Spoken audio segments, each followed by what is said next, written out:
Hello and welcome to unique creators. So ये 2023 के prelims के पीवाईक्यूज़ होंगे सी सैट के, तो हम यहाँ पे सॉल्व करेंगे। गारंटी नहीं होगी कि क्वेश्चन का आंसर करेक्ट होगा या नहीं, बट मैं पूरी कोशिश करूँगा कि ये सारे आंसर्स करेक्ट आएँ। और जहाँ जहाँ पे मुझे डाउट होगा बहुत ज़्यादा, वहाँ पे मैं बोल दूँगा इस क्वेश्चन को लेके मुझे ज़्यादा डाउट नहीं है, इसका आंसर जो मैं प्रेडिक्ट करने वाला हूँ वही चांसेस हैं होने वाला है, और सारी कोचिंग्स ने भी वही प्रेडिक्ट किया है। तो आइए स्टार्ट करते हैं। We often hear about conflicts among different states in India. हम अक्सर कॉन्फ्लिक्ट्स देखते हैं ओवर रिवर वाटर्स।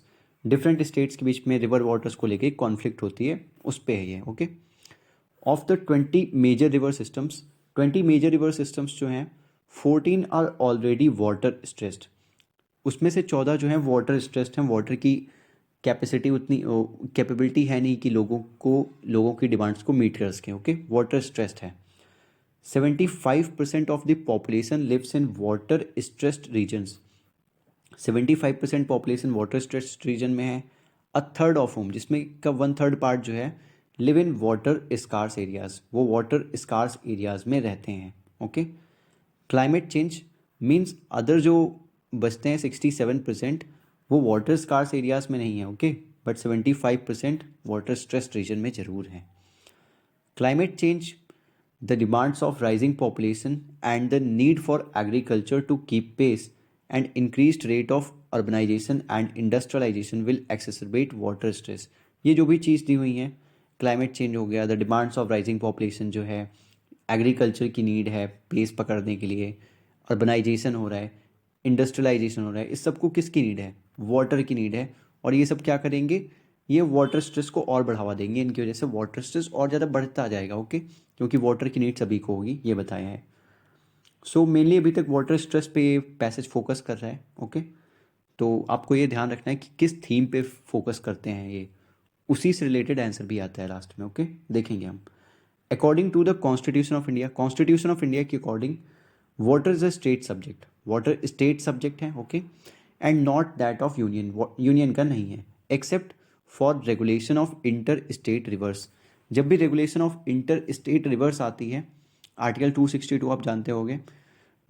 ओके, तो जब वो बात आती है तब इंटर स्टेट रिवर्स की जब बात आती है तो यूनियन आएगा पिक्चर में, अदरवाइज स्टेट सब्जेक्ट है। Okay, then key to ensuring balance between competing demands of various stakeholders is a basin based approach।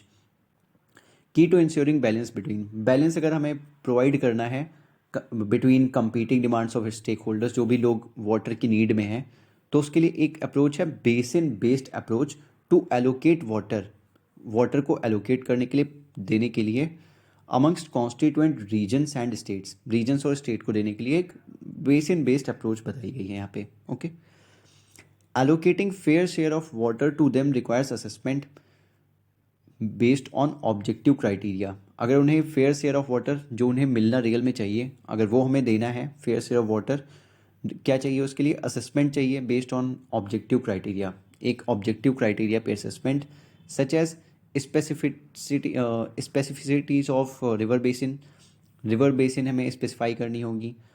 Size of dependent population पता होना चाहिए, पॉपुलेशन साइज क्या है, existing water use and demand क्या है, कैसे use कर रहे हैं लोग, क्या डिमांड है, एफिशिएंसी कितना एफिशिएंटली यूज़ कर रहे हैं लोग, अगर वेस्ट कर रहे हैं तो नहीं देंगे ज़्यादा, राइट? क्योंकि जो नीड में है ज़्यादा और जो एफिशिएंटली यूज़ कर रहे हैं हम उसे दे देंगे, राइट? ये बोल रहे हैं।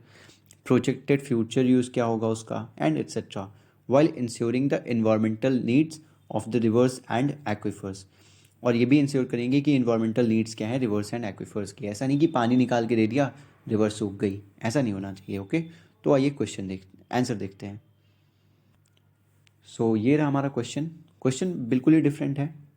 यहाँ पे यूपीएससी आंसर लिखने का मतलब नहीं, बट लिखा हुआ है। ओके, यूपीएससी का आंसर नहीं होगा ये, पहले से बता देता हूँ।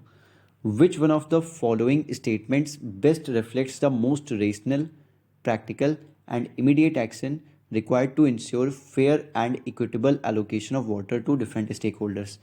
ये क्वेश्चन पढ़ के अगर किसी को ये आंसर ढूंढना है तो शायद दिक्कत हो सकती है। क्यों? क्योंकि अगर आपको करेक्ट आंसर यहाँ पे ढूंढना है तो ये क्वेश्चन आपको बहुत अच्छी तरीके से पढ़ना पड़ेगा। दिखाता हूँ। Which one of the following statements, कौन से स्टेटमेंट है जो बेस्ट रिफ्लेक्ट करता है most regional, practical and immediate. ये इमीडिएट वर्ड जो है ना, ये है यहाँ पे की वर्ड। ओके, अगर ये ना होता तो शायद आंसर डिफिकल्ट हो सकता था, बट ये है। रीजनल होना चाहिए, प्रैक्टिकल होना चाहिए और इमीडिएट, तुरंत जो एक्शन हम ले सकें। Action required to ensure fair and equitable allocation, जिसे हम फेयर और इक्विटेबली एलोकेट कर सके water to different stakeholders. अब पढ़ते हैं हम इसके options. A national pragmatic, legal and policy framework for water allocation should be made। देखते हैं ऐसा कुछ हो सकता है नहीं। ओके, ये हम रिव्यू में रख देते हैं अभी के लिए। All river systems of the country should be linked and huge aquifers created. देखने में बहुत अच्छा लग रहा है, राइट, कि रिवर सिस्टम्स जो हैं उनको लिंक कर देंगे, ह्यूज एक्विफर्स क्रिएट करेंगे, बट इमीडिएट एक्शन पूछा है। इमीडिएटली हो पाएगा क्या? ये नहीं होगा, incorrect. Okay, water channels between regions of water surplus and regions of water deficit should be created. Water channels एक दिन में नहीं बनते, राइट, तो ये भी इनकरेक्ट हो जाएगा। टू मिटिगेट वाटर क्राइसिस, अगर वाटर क्राइसिस को हटाना है, water demand of sectors such as agriculture and industry should be reduced. आप कुछ भी कर लो, एग्रीकल्चर की डिमांड आप कैसे कम कर सकते हो? उससे तो प्रोडक्शन पे इफेक्ट पड़ जाएगा। Farmers are used to do that, वो वेस्ट करते हैं पानी, आप उन्हें रोक नहीं सकते। कितना आप रिड्यूस कर लोगे, बहुत मुश्किल है, राइट। ये भी सही नहीं होगा। सो यहाँ पे जो करेक्ट आंसर है वो ए होगा, according to me, and coaching institutes ने भी वही दिया, तो आप भरोसा कर सकते हो। और आपको भी यहाँ पे ये तो दिख रहा होगा, यहाँ पे कोई दिक्कत नहीं है। और national pragmatic legal and policy framework जो है तुरंत बनाया जा सकता है for water allocation should be made. जो भी वहाँ पे क्राइटेरिया दिए थे उनके बेसिस पे वो असेसमेंट वगैरह करके बनाया जा सकता है, राइट। तो यहाँ पे करेक्ट आंसर जो होगा वो होगा ए, दैट इज़ जो भी आपके सामने लिखा हुआ है, right. So thanks for watching this video. Like, share and subscribe to my channel in the case you liked it, and please share करते रहो जिससे कि ज़्यादा से ज़्यादा लोग देख सकें और तेज़ी से मैं सारे कुछ कवर कर पाऊँगा जो भी 2023 के है, जो भी ईयर्स के आप बोलोगे। Okay, so keep watching, thank you, take care, bye bye.